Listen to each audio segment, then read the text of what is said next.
እኔ ወንድ ልጅ ጋይስ ጉድጓድ ውስጥ ገብሮ አፈር ካልለበሰ በስተቀር አላምነውም።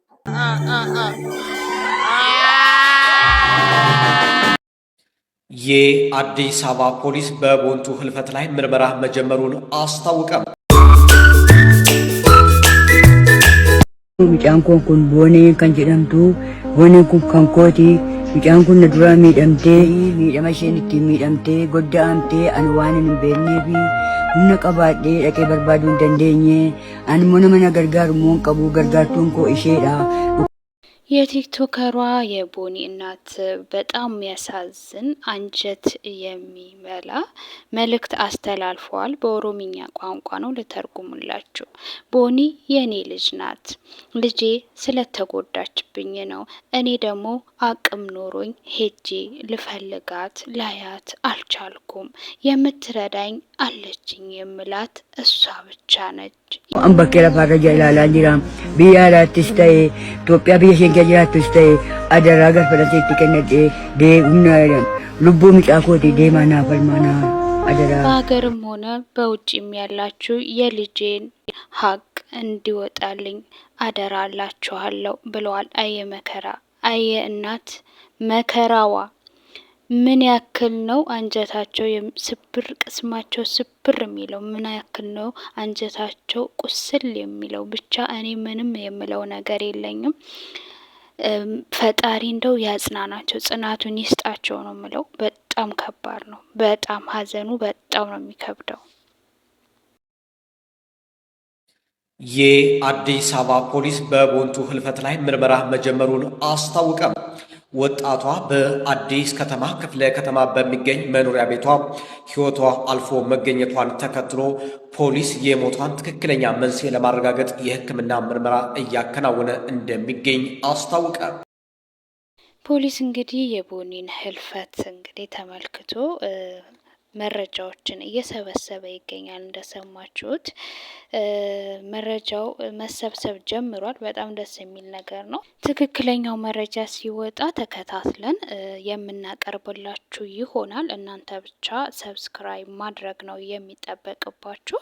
ልጅ ህይወትሽን አትገብሪለት። ለወንድ ልጅ ህይወት አንቺ አግብተሹ መኖር ራሱ ህይወት መገበር ነው። ወንድ ልጅ አግብተሽ ወልደሽለት መኖር ራሱ ህይወትሽን ገብረሽለታል። ይበቃል። ሚስቱ ሆነሽ ስትኖሪ ህይወትሽን ገብረሽለታል። ከገባሽ ማለት ነው። ከዛ አልፎ ህይወትሽን እስከ ማስጠፋት ደረጃ ለወንድ ልጅ ኔቨር። ለምን ጋይስ ለምን? ሊያ በሰጠችው ሀሳብ ላይ ተስማማላችሁ? ፋሚሊ እስኪ ሀሳብ አስተያየታችሁን በኮሜንት አስቀምጡ። እኔ ደግሞ እዚህ ጋር ሀሳቤን ላስቀምጥ። እውነት ለመናገር ጋብቻ ጥሩ ነገር ነው። መውለድ የራስን አይናችሁን በአይናችሁን ማየት መታደል ነው። ነገር ግን አንዳንዴ ስናገባ ሴቶችም ይሁን ወንድም ይሁን አንዳንዶቹ ፈጣሪ ብሎ የሚያስቀና ትዳር ይኖራቸዋል እስከ መጨረሻው ድረስ። አንዳንዱ ደግሞ በሳምንት ተጋብቶ በሳምንት የሚፋታ አለ። ታዲያ ይሄ ምንድነው ብላችሁ ታስባላችሁ? እንደው የዚህ ምክንያቱ ምንድነው ብላችሁ ታስባላችሁ? በተለይ አሁን ላይ የምናየው የምንሰማው ነገር ለጆሮ ራሱ በጣም ይከብዳል። ትዳር ማለት ዝም ብሎ ቃቃ ጨዋታ አይደለም። ትዳር በጣም የተከበረና ስነ ስርዓት ያለው ነገር ነው። ስለዚህ ትዳር ከመጀመራችን በፊት በደንብ መተዋወቅ በደንብ መጠናናቱ ጥሩ ነው ብዬ አስባለሁ። ትዳር ማለት ምን ማለት ነው የሚለውንም ነገር በደንብ ማወቅ ያስፈልጋል። አንድን ነገር ራሳችሁን አሳምናችሁ ነው መግባት ያለባችሁ። ዘው ብሎ አይገባም ትዳር ውስጥ። ምክንያቱም ትዳር ጫወታ አይደለም። ብዙ መስዋዕትነት ያስከፍላል። ትዳር ውስጥ ብዙ ነገራቶች ይኖራሉ። ደስታም ሀዘንም ሁሉንም ነገር ተቻችላችሁ ነው መኖር ያለባችሁ። ስትጣሉ በቃ እኔ ራሴ እንዲያረጋለሁ ያለ አንተ አልኖርም ማለቱ ትክክል አይደለም። ብትጣሉ ጥል ይኖራል። እግርና እግር ራሱ ይጋጫል አይደለም ፋሚሊ? እግርና እግር ራሱ ይጋጫል። ለዛ ጥል ደግሞ መፍትሄ መፈለግ፣ መፍትሄ የማይገኝለት ነገር ከሆነ ደግሞ በስነ ስርዓቱ መለያየቱ ጥሩ ነው ብዬ አስባለሁ። ስለዚህ እንደዚህ አይነት ውሳኔዎች ትክክል አይደሉም። ራስን እስከ መሰዋት ድረስ ሊያ ወንድ ልጅ እንደዚህ ነው እንደዚህ ያልሆንለትም የምትለው ነገር ላይ ሀሳብ ስሰጥ እውነቱ ስነግራችሁ ሰው ሁሉ አንድ አይነት አይደለም። እንደ መልካችን ጸባያችንም ይለያያል። ስለዚህ ሁሉም ወንድ አንድ አይነት ነው ለማለት በጣም ይከብደኛል። ምክንያቱም እናት የሆኑ ወንዶች አሉ። ምናልባት ሊያ በትዳሯ ወይ ደስተኛ ላትሆን ትችላለች እና ሰው ሁሉ ወንዶች ሁሉ እንደዛ አይነት ናቸው ብላ መደምደሟ ትክክል ነው ብዬ አላስብም። እንደው እናንተስ በዚህ ጉዳይ ላይ ምን ሀሳብ አላችሁ? ሀሳባችሁን በኮሜንት ብታሳውቁኝ ደስ ይለኛል።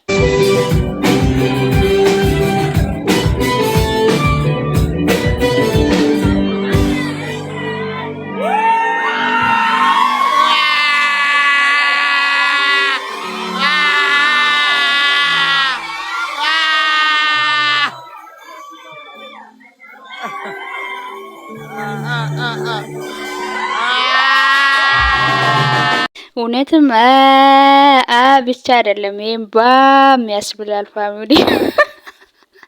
እንዴ ቬሮኒካ አስባችሁታል? ከዚህ በፊት ስንት ወንዶች እንደሚሻፍዱበት እንደሚያለቅ ለሷ ብሎ ሰይፉ ሾው ላይ የቀረበውን ልጅ ታውቁታላችሁ። ከዚህ በፊት በጣም በሷ ያላለቀሰ በሷ ያልተጎዳ ልቡ ያልተሰበረ ማን አለ ፋሚሊ? ወንዶችን እኮ ልባቸውን ሽፍትን ያደረገቻቸውና ማን ነው እሱ? ይሄ እድለኛው። ይሄ ነገር እውነት ከሆነ የመመክር ነገር ቢኖር ወንድሜ ይሄ ቪዲዮ አንተ ጋር ከደረሰ ማለት ነው ሺ ጋርድ በሺ የሚቆጠሩ ጋርዶችን ማዘጋጀት አለብህ። እኔ የለሁበትም በኋላ ማለት ነው። ለማንኛውም እና ይሄ ቬሮኒካ ቀለበት መድረክ ላይ እንደዚህ ያጠለቀላት ነገር ፋሚሊ ሪሊ እኔ እንጃ አላቅም። ብቻ ይሄ ነገር እውነት ከሆነ አጣርተን የምናቀርብላችሁ ይሆናል። በጣም ነው ማመሰግናችሁ ስለተከታተላችሁኝ። ቤተሰብ ያልሆናችሁ ቤተሰብ ሁኑ ላስታውሳችሁ ብዬ ነው። ሰብስክራይብ አድርጉ። ኦል የሚለውን አንዴ ተጫኑ። ዘወትር የምንለቃቸው ቪዲዮዎች እንዲደርሷችሁ ማለት ነው። የዛሬ ቪዲዮ ይሄን ይመስል ነበረ። ስለተከታተላችሁኝ እጅግ አድርጌ አመሰግናለሁ። በሚቀጥለው ቪዲዮ እስከምንገናኝ ሰሞን ላማችሁ በዝት ይበልልኝ። በጣም ነው የምወዳችሁ። ባይ